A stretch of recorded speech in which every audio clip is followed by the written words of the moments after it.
Telangana times న్యూస్కి స్వాగతం. Hyderabad lower tank bund Ambedkar భవన్లో ఎస్సీ రైట్స్ ప్రొటెక్షన్ సొసైటీ రాష్ట్ర అధ్యక్షుడు దుమ్మాటి సుదర్శన్ బాబు గారి ఆధ్వర్యంలో రూపొందించబడిన 2021 డైరీ క్యాలెండర్ను గురుకులాల కార్యదర్శి రాష్ట్ర additional DGP doctor RS Praveen Kumar గారు ముఖ్య అతిథిగా హాజరై ఆవిష్కరించారు. ఈ కార్యక్రమానికి బీసీ సంఘం జాతీయ అధ్యక్షులు మాజీ ఎమ్మెల్యే ఆర్ కృష్ణయ్య, మాజీ ఎంపీ మందా జగన్నాథం గారు, ఏఐఎస్సీఆర్పీఎస్ జాతీయ అధ్యక్షులు రాగాల నాగేశ్వరరావు గారు, ముఖ్య ప్రధాన కార్యదర్శి ఎస్ నరసింహరావు గారు, ఎస్సీఆర్పీఎస్ రాష్ట్ర ఉపాధ్యక్షులు రుద్రారం శంకర్, కె వినోద్ కుమార్, రాష్ట్ర ముఖ్య ప్రధాన కార్యదర్శి దాసరి రవీందర్, దాసరి యాదగిరి, గుంటి విజయబాబు, కుర్మ మహేందర్, దర్గా కరుణాకర్లు హాజరై ఈ కార్యక్రమాన్ని నిర్వహించారు. ఆ దృశ్యాలను మనం ఇప్పుడు చూద్దాం.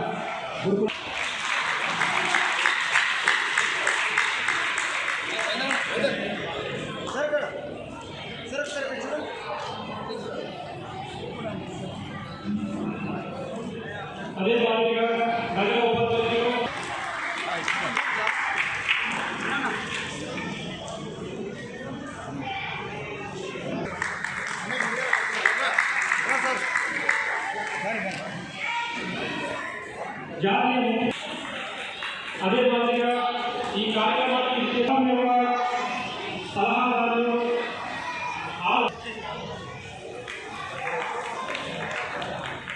ఇప్పుడు మన రాష్ట్ర డైనమిక్ నాయకులు ఇప్పుడు సమానం జరుగుతుంది.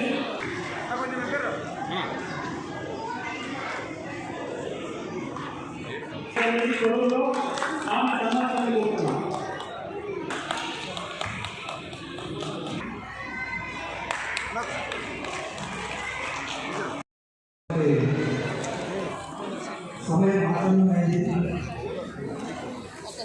మరి కార్యక్రమానికి ముఖ్య అతిథిగా చేసేటటువంటి తెలంగాణ రాష్ట్ర సాంఘిక సంక్షేమ సంఘ గురుకులాల కార్యదర్శి, మరి తెలంగాణ రాష్ట్ర అదనపు director general police RS Praveen Kumar గారి మన సంస్థ యొక్క నూతన సంవత్సర డైరీ క్యాలెండర్ని చేర్చడం జరిగింది. అందరూ కూడా చెప్పడంతో మరి విశేష ఈనాడు ఎందరో ఐఏఎస్లను, ముఖ్యంగా నాయకులను, ఐఏఎస్లను ఆదర్శంగా చూస్తూ భారతదేశంలో ఏదైతే మనము అధికారులను బ్యూరోక్రాట్స్ అంటామో వారందరికీ కూడా ఈనాడు ఆదర్శంగా మన ఆర్ఎస్ ప్రవీణ్ కుమార్ గారు మన తెలంగాణ ముఖ్య డైరెక్టర్ చాలా సంతోషిస్తూ ఎంతో ఆదరణతో ఎదురుస్తున్నటువంటి తల్లిదండ్రులను, యువ నాయకులను, వివిధ జిల్లాల నుంచి, మండలాల నుంచి, గ్రామాల నుంచి చేసినటువంటి ఎస్సీఆర్పీఎస్ సంఘం సభ్యులందరూ కూడా మరి సార్లు డైరెక్ట్ కలిసి చూసి వారి ప్రసంగాన్ని ఏర్పాటు చేసేందుకు వారిని ప్రత్యేకమైన ధన్యవాదాలు తెలియజేస్తూ వారు ప్రసంగించడం కోరుతుంది. Thank you very much Sudarshan Babu గారు. అయ్యా జరగండి. ఈరోజు Telangana schedule caste right protection society ఎంతో గొప్ప చరిత్ర ఉన్న సొసైటీ. మరి ఆ సొసైటీ యొక్క డైరీ ఇనాగరేషన్ మరియు క్యాలెండర్ ఇనాగరేషన్ యొక్క కార్యక్రమానికి నన్ను అతిథిగా పిలిచినందుకు మొట్టమొదట హృదయపూర్వక ధన్యవాదాలు. అదేవిధంగా ఈ సొసైటీని ఎంతో అద్భుతంగా ఈ రాష్ట్రంలో, ఈ దేశంలో ఉండే అణిచివేయబడ్డ అనగారిన అనడం లేదు. నేను అనగారిన అంటే నేను మనకు మనం అణిచివేయబడ్డాడు. అణచివేయబడ్డ అంటే ఒక అణచివేసినాడు. మీరు అనగారిన అణచివేయబడ్డా చెప్పండి భయ్. ఆకలి వల్ల రాలేదు, ఆకలి వల్ల రాలేదు కదా. 2000 సంవత్సరాల నుంచి ఆకలి కొనే ఉన్నాం. ఆకలి అయితే మా స్వేరోయిజంలో ఆకలి అయితే అన్నమెత్తుడు కాదు, ఎందుకు తెలియదు అక్షరాలు తినాలి. ఆకలి అయితే అన్నమెత్తుడు కాదు, అక్షరాలు తినాలనే ఒక గొప్ప సమాజాన్ని నిర్మించే ప్రయత్నంలో నిరంతరం పనిచేస్తున్నాం. మరి ఇలాంటి ఒక గొప్ప రైట్స్ ప్రొటెక్షన్ సొసైటీ నడిపిస్తూ వేదికపై ఆశీర్వైన పెద్దలు గౌరవనీయులు సుదర్శన్ బాబు గారు, రాగాల నాగేశ్వరరావు గారు, నరసింహారావు గారు, మా మిత్రులు బాద్వారే గారు, అదేవిధంగా పెద్దలు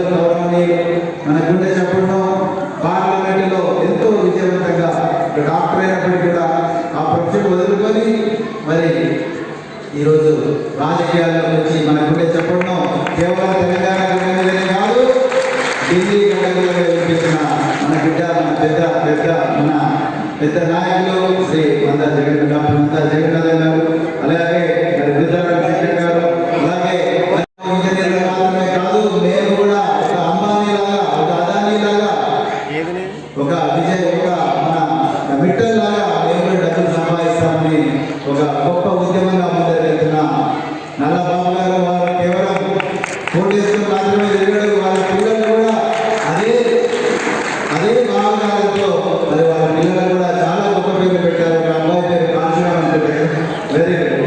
సో అంత గొప్ప భావజాలను అంటే కేవలం మాటలు మస్తు మంది చెప్తారు బ్రదర్స్, కానీ చేతులు చాలా తక్కువ మంది చేస్తారు. అందులో మొదటి వరుసలో ఉంటారు మరి మిత్రుడు నల్లబాబు గారు, అలాగే విజయబాబు గారు, అదేవిధంగా లక్ష్మీదేవి గారు, అలాగే రచనశ్రీ గారు. మరి మన కళ్ళ ముందు ఎక్కడున్నారు రచనశ్రీ గారు? Madam thank you very much. So Rachanasri గారు మన కవాణిగా కార్పొరేటర్, మన ముందరనే మన రాజకీయాల్లో ఉన్నారు. అదేవిధంగా మరి పాకాల అశోక్ గారు, శంకర్ గారు, మీ అందరికీ కూడా హృదయపూర్వక అభినందనలు. మరి నన్ను ఇంత ప్రేమగా మరి ఈరోజు నన్ను పిలిచినందుకు చాలా చాలా చాలా చాలా ధన్యవాదాలు. మిత్రులారా, ఇంతకుముందు పెద్దలు అన్నారు మనం పోరాటం చేయాలన్నా, చాలా సంతోషం. 75 సంవత్సరాల నుంచి పోరాటం చేస్తూనే ఉన్నాం. 75 సంవత్సరాల నుంచి పోరాటం చేస్తూనే ఉన్నాం. నేను ఇంతకుముందు నా పక్కన కూర్చొని ఉన్న రాగాల నాగేశ్వరరావు గారితో మాట్లాడాను. వారితో మాట్లాడి మన బిడ్డలు అది అడ్డగుట్ట కానీ, బన్సీలాల్పేట కానీ, కవాడిగూడ కానీ, లేకపోతే పార్సిగుట్ట కానీ, లేకపోతే రాజీవ్ నగర్ కానీ, ఉప్పల్గుట్ట కానీ, లేకపోతే రాజమయ్యగుట్ట కానీ, జగద్గిరిగుట్ట కానీ, మక్కల్ కానీ, రాజనగర్ కానీ, దుర్గం కానీ, మరి నందనవనం కావచ్చు, లేకపోతే సింగరేణి కాలనీ కావచ్చు, ఈ బస్తీలలో మన బిడ్డలు ఏం చేస్తున్నారు, మన తల్లులు ఏం చేస్తున్నారు, మన తల్లులు ఏం చేస్తున్నారు అంటే వారు చెప్పిన సమాధానాన్ని మరొకసారి బాధ అనిపించింది, ఏడవాలనిపించింది. కానీ బాబాసాహెబ్ అమ్మని ఏడవద్దన్నాడు, మనందరినీ ఏడవద్దన్నాడు కాబట్టి ఏడవద్దు. ఇట్లా నిన్న రాత్రి ఆఫీస్లో 8 గంటల ప్రాంతంలో నా దగ్గరికి అంబర్పేట బస్సు నుంచి కొంతమంది యువకులు వచ్చింది. చాలా 20-25 సంవత్సరాల వయసున్న యువకులు. వాళ్ళందరూ కూడా మంచిగా ప్యాంట్ వేస్తున్నారు, షర్ట్ వేస్తున్నారు, కండలు వీడలు అన్నీ తెచ్చింది. తమ్ముడు మీరు ఏం చేస్తున్నారమ్మా? సార్ మేము పేటర్ పని చేస్తాం సార్, లేకపోతే అది పని చేస్తాం సార్, ఈ కూలి పని చేస్తాం, ఆ అమ్మాయి పని చేస్తాం, ఈ అమ్మాయి పని చేస్తాం అని అంటున్నారు.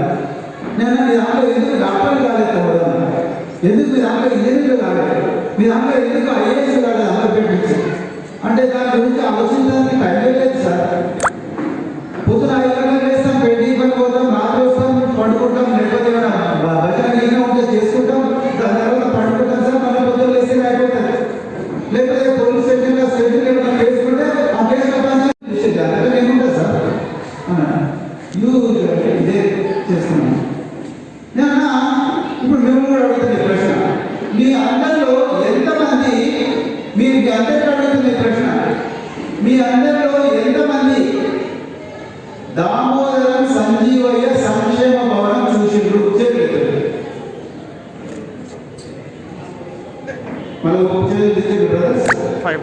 మళ్ళీ ఈ ప్రశ్న మీ దాంట్లో ఎంతమంది సంజీవయ్య పేరు మీద ఉన్న సంక్షేమ భవనం చూసిండ్రు? అక్కడ అడుగుతుంది అన్నమాట. సంక్షేమ భవనం చూసిండ్రు, అందరూ సెల్ఫోన్లో రికార్డ్ చేస్తున్నారు, మంచిగా కానీ ఎంతమంది చూసిండ్రు? లాస్ట్ వర్ష సురేష్బాబు గారు, నాగేశ్వర గారు, మనకు ఏ మహనీయులు ఇంతకుముందు పెద్దలు మందా జగన్నాథ్ గారు, ఆర్ కృష్ణ గారు చాలా చక్కగా వాళ్ళ స్పీచ్లో ఎంతో పోరాటం చేసి మన బడ్జెట్ తీసుకొచ్చామన్నారు.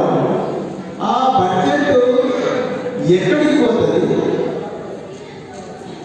ఏ జిల్లా బడ్జెట్ ఖర్చు చేసే ఆఫీసర్లు ఉంటారు, ఆ బడ్జెట్ ఏ వర్గాలకు పనికి వస్తుంది అన్న సోయ కూడా లేని దీనమైన స్థితిలో మన కుటుంబాలు ఉన్నాయి.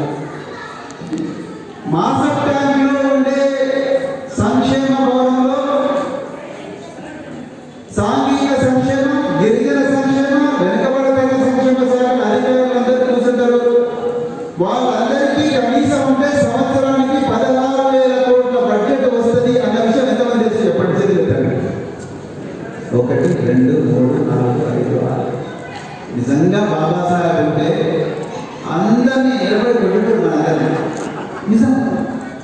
బిడ్డ నేను ఇందుకోసమేనా నా త్యాగం చేసేది, ఇందుకోసమేనా నేను నా నలుగురు పిల్లలు చంపుకున్నది, ఇందుకోసమేనా నేను కొలంబియా యూనివర్సిటీ వరుణ మహారాజ్ దగ్గర అప్పు తీసుకొని కొలంబియా యూనివర్సిటీ పోయింది, ఇందుకోసమేనా నేను అబ్బాయిని వదిలేసి నేను పోయింది, ఇందుకోసమేనా నేను లండన్ స్కూల్ ఆఫ్ ఎకనామిక్స్ పోయింది, ఇందుకోసమేనా నేను వేల పుస్తకాలు చదివి నీకోసం రాజ్యాంగం రాసింది, ఇందుకోసమేనా నేను మహాత్మా గాంధీకి కొట్లాడింది, ఇందుకోసమేనా నేను ఎన్నో అవమానాలకు గురైంది అని బాబాసాహెబ్ అడిగేవాడు.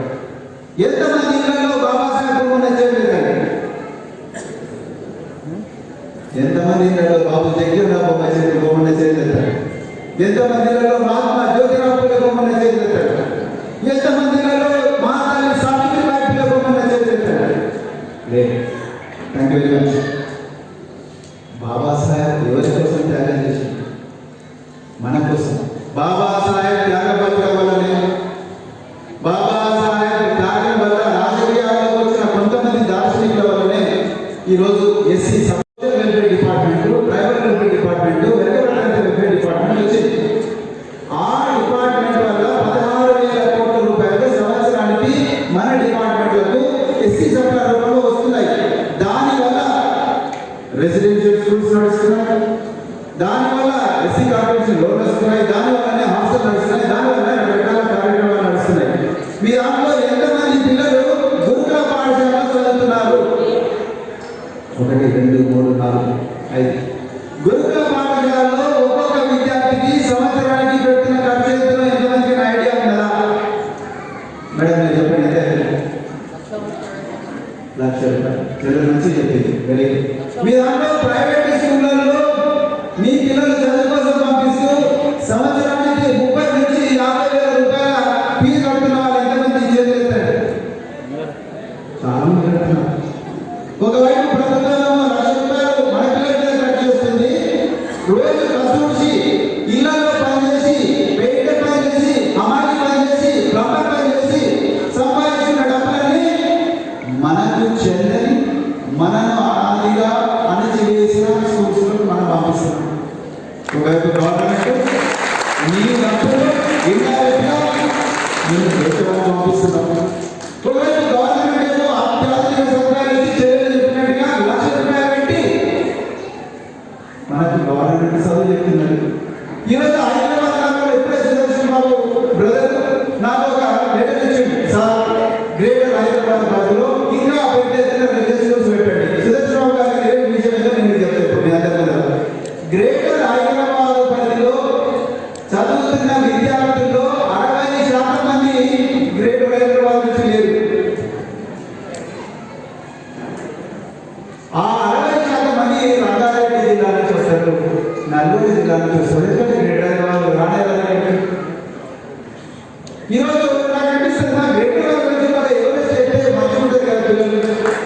గ్రేటర్ హైదరాబాద్ నుంచి డాక్టర్ అయితే మంచిగా ఉంటుంది కదా. గ్రేటర్ హైదరాబాద్ నుంచి బాబాసాహెబ్ ఒక హార్వర్డ్ యూనివర్సిటీ పోతే మంచిగా ఉంటుంది అనిపిస్తుంది. వస్తేనే వస్తుంది. ఎంత చెప్పినా ఆ చిన్న చిన్న స్కూళ్ళకి వేస్తున్నారు. 10వ తరగతి 12వ తరగతి రోజునే పెళ్ళి అంటున్నారు, లేకపోతే షాపులలో సేల్స్ అంటున్నారు, సేల్స్ గర్ల్ అంటున్నారు. చిన్న చిన్న ఆలోచనలతోనే మన పిల్లలను బాల్యాన్ని చాలా కురిలోనే అందుకుంటున్నాం అన్నమాట. మిత్రులారా, అందుకొరకే ఈరోజు స్వేరోయిజం వచ్చింది. స్వేరోయిజం అంటే ఆకలి అయితే అన్నం ఎప్పుడు కాదు తినాల్సింది, అక్షరాలు తినాలి. అన్నం ఎప్పుడు కాదు తినాల్సింది, అక్షరాలు తినాలి. స్వేరోయిజం అంటే కళ్ళు కాదు, కంప్యూటర్ కావాలి. స్వేరోయిజం అంటే లిక్కర్ కాదు, లైబ్రరీలు కావాలి. స్వేరోయిజం అంటే విగ్రహాలు కాదు, విజ్ఞాన మందిరాలు కావాలి. విజ్ఞాన బాబాసాహెబ్ పేరులోనే అంబేద్కర్ విజ్ఞాన మందిరాలు పెట్టుకోవాలి. స్వేరోయిజం అంటే చెప్పులు కుట్టిన చేతులతోనే చరిత్రను తిరగరాయాలి. స్వేరోయిజం అంటే డబ్బులు కొట్టిన చేతులతోనే డాలర్లు కూడా సంపాదించాలి. ఈరోజు మీరు ఇక్కడికి వచ్చి మిమ్మల్ని ఏదో సమానపరిచి గుర్తించి తప్పించి 3 పిల్లలు 4 పిల్లలు ఒక బిడ్డ చనిపోతే అయినా కూడా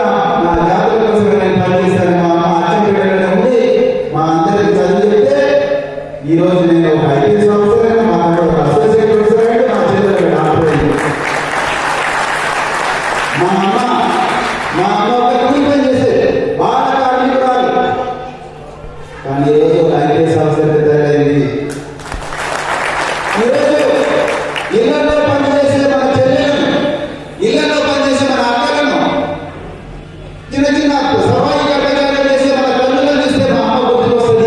ఈ తల్లులకు కూడా ఒక టీచర్ కనిపించుంటే మా అమ్మకు ఒక ఇద్దరు టీచర్ కనిపించినట్టుగా ఈ తల్లులకు ఈ చెల్లెలకు ఒక టీచర్ కనిపించి ఈ చెల్లెలు కూడా దుర్గ పాఠశాల చేస్తుంటే వాళ్ళ బిడ్డలు కూడా మానగా ఐఏఎస్ ఆఫీసర్ ఐపీఎస్ ఆఫీసర్ అయ్యేవారు కదా.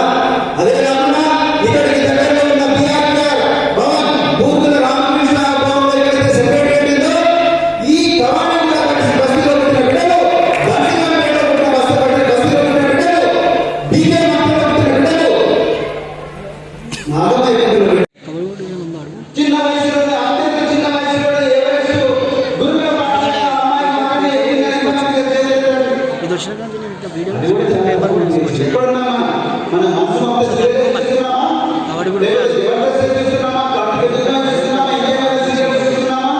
లేకపోతే ఈరోజు మనం చాలా తీవ్రంగా ఆలోచించాల్సిన అవసరం ఉంది. ఎంతమంది పెద్దలు కృష్ణగా మాట్లాడుతూ పెద్దలు జగన్నాథగా మాట్లాడుతూ మన రిజర్వేషన్లు తీసేసే ప్రమాదం వచ్చింది అన్నారు. మరి ఎన్ని రోజులు మనం ప్రేక్షక పాత్ర వహిస్తూ ఉంటాం. అందుకొరకే మనం బాగా చదువుకోవాలని చదువుకోవాలి. నేను అందరి పేరులో నేను చూసిన నిద్రపడలేదు. బాబాసాహెబ్ చూస్తుంటే గురించి ఏమనుకునేవాడు, మన నాయకుల గురించి ఏమనుకునేవాడు, మన ఆఫీసర్ల గురించి ఏమనుకునేవాడు. మేము మా కుటుంబాలకే పరిమితమై ఉంటే 10 పిల్లలు ఉన్నారు. నేను నాకు వచ్చే 2 లక్షల జీతంతో నా కుటుంబానికి పరిమితమైన నేను ఆస్తులను సంపాదించుకొని నేను బాబాసాహెబ్ కట్టుకుంటే గురుకుల పాఠశాలలో ఉండే 2 లక్షల మంది పిల్లలు జీవితం ఏం కావాలి. అందుకే ఆ పిల్లలే మాకు అది ఒకటి కాదు కదా. ఐఏఎస్ ఆఫీసర్ కొడుకు ఒక Praveen Kumar IAS officer reservation వచ్చి మళ్ళీ అదే రిజర్వేషన్ చేసుకుని తన కొడుకు తన బిడ్డలు కూడా మళ్ళీ ఐఏఎస్ కావాలనే ఒక స్వార్థ చింతనతో నేను ఇక్కడికి రాలేదు. మా పిల్లల రిజర్వేషన్ తీసేస్తుంది. బాబాసాహెబ్ ఒక ఆపర్చునిటీ ఇచ్చాడు. ఆపర్చునిటీ వాడికి మన సాయం మళ్ళీ ఆపర్చునిటీ పోవాల్సింది బన్సీవాపేటలో పరిస్థితి ట్రాఫిక్ ఆడుకోవాలి. రేటింగ్లో ప్లంబర్ పని చేస్తున్న గ్రామ పట్టిలో పనిచేస్తున్న తల్లికి తండ్రికి పోవాలి. వాళ్ళకు వాళ్ళు మన కాదు వెళ్ళాలి. మా పిల్లలు కానీ చేసి ఆ పిల్లలు మా రిజర్వేషన్ తీసుకుంటున్నారని చెప్పింది చేసేది చేసేది చెప్పింది లేదు. తినడానికి తిండి కూడా జరగలేదు. ఎగ్జామ్ రాసిన సమయంలో కోవిడ్ కరోనా వైరస్ వచ్చినప్పటికీ కూడా ఆ పిల్లలు బాబు రాస్తారంటే లేదు సార్ చచ్చిపోయినా మంచిదే కానీ బాబాసాహెబ్ అమ్మ మెడికల్ కాలేజీలో పెట్టేదాకా నిద్రపోతారన్నారు. ఓపెన్ కాంపిటీషన్లో పోయింది. ఈరోజు మన బిడ్డలు ఢిల్లీ యూనివర్సిటీలో 200 మంది దాకా చదువుతున్నారు. వాళ్ళ బిడ్డలు గట్టిగా చప్పట్లు కొట్టండి. ఈరోజు ఇక్కడికి కేవలం 5 కిలోమీటర్ల దూరంలో ఉండే బేగంపేట ఎయిర్పోర్ట్ లో చిన్నప్పుడే తల్లి కావాల్సిన వయసులో తండ్రితో మాట్లాడి తల్లిని ఒప్పించి ప్లంబర్ కుటుంబంలో పుట్టినప్పటికీ కూడా తల్లి తండ్రి ఇది ఆత్మవంచన. అక్కలకు చాలా మందికి తెలుసు, చెప్పుకోలేదు. ఎప్పుడంటే చెప్పుకుంటే ఇంకున్నాం అవుతుంది. సో అందుకొరకు సేరోయిజం అంటే మహిళలు కొట్టకపోవడం సేరోయిజం, మహిళలు సమానంగా చూడడం సేరోయిజం, అబ్బాయి అమ్మాయి ఇద్దరు ఒకటే లాగా ఉండడం చూడడానికి సేరోయిజం, పిల్లలు ఇంగ్లీష్లో మాట్లాడమే సేరోయిజం, పిల్లలు లెక్కల్లో మాట్లాడమే సేరోయిజం, పిల్లలు ప్రపంచం అంటే గొప్ప యూనివర్సిటీలో కూడమే సేరోయిజం. ఒకరి కోసం అందరూ అందరి కోసం ఒకరే సేరోయిజం. అదే సేరోయిజం, అదే సేరోయిజం. ప్రతి గుర్తులు కూడా బాబాసాహెబ్ ఉండాలి. ప్రతి గుర్తులు కూడా ఒక కల్పన చావ్లా ఉండాలి. తర్వాత సునీత విలియమ్స్ ఉండాలి. ప్రతి గుడిసెలో కూడా, ప్రతి గల్లీలో, ప్రతి బస్సు, ప్రతి ఇల్లు కూడా ఒక పాఠశాల కావాలి. ప్రతి బస్సు కూడా ఒక ప్రయోగశాల కావాలి. ప్రతి తల్లి ప్రతి తండ్రి ఉపాధ్యాయులు కావాలి. అప్పుడే మనకు మాట్లాడుతున్నారు. ఎన్ని రోజులని చీపులు పట్టుకొని రాత్రి 2 గంటలకు నిద్ర లేచి రేడియం జాకెట్ చేసుకొని అందరు నిద్రపోతున్న సమయంలో రోడ్డు విడుస్తుంటారు మా వాళ్ళు చూసినప్పుడు అనిపిస్తుంది. ఎన్ని రోజులు ఊడవాలి మా వాళ్ళు? 2000 సంవత్సరాలు చూపిస్తున్నారు. ఎన్ని రోజులు ఊడాలి? ఎందుకు నాకు ఆశ్చర్యం వస్తలేదు? ఎందుకు నాకు కన్నీళ్ళు వస్తలేదు? ఈ కన్నీళ్ళు కసిగా ఎందుకు మారలేదు? ఈ కసి ఒక గొప్ప డాక్టర్గా, ఒక గొప్ప ఇంజనీర్గా, ఒక గొప్ప ఐఏఎస్గా, ఒక గొప్ప బిజినెస్ మన జీవితంలో బతకాలి. ఎన్ని రోజులు పారిశుద్ధ్య కార్మికులు మళ్ళీ పారిశుద్ధ్య కార్మికులే ఉండాలి. ఎన్ని రోజులు ప్లంబరింగ్లలో మళ్ళీ ప్లంబర్లే ఉండాలి. ఎన్ని రోజులు సేల్స్ గర్ల్ ఉన్నాను మళ్ళీ సేల్స్ గర్ల్సే ఉండాలి. ఎందుకు మనం ఈ పని చేయాలి అన్న కసి, ఆ ఆవేదన, ఆ ఆకాంక్ష, ఆగ్రహం ఎందుకు వస్తలేదు మనకి? ఎన్ని రోజులు చేయాలి? ఎందుకు మన ఇంగ్లీష్లో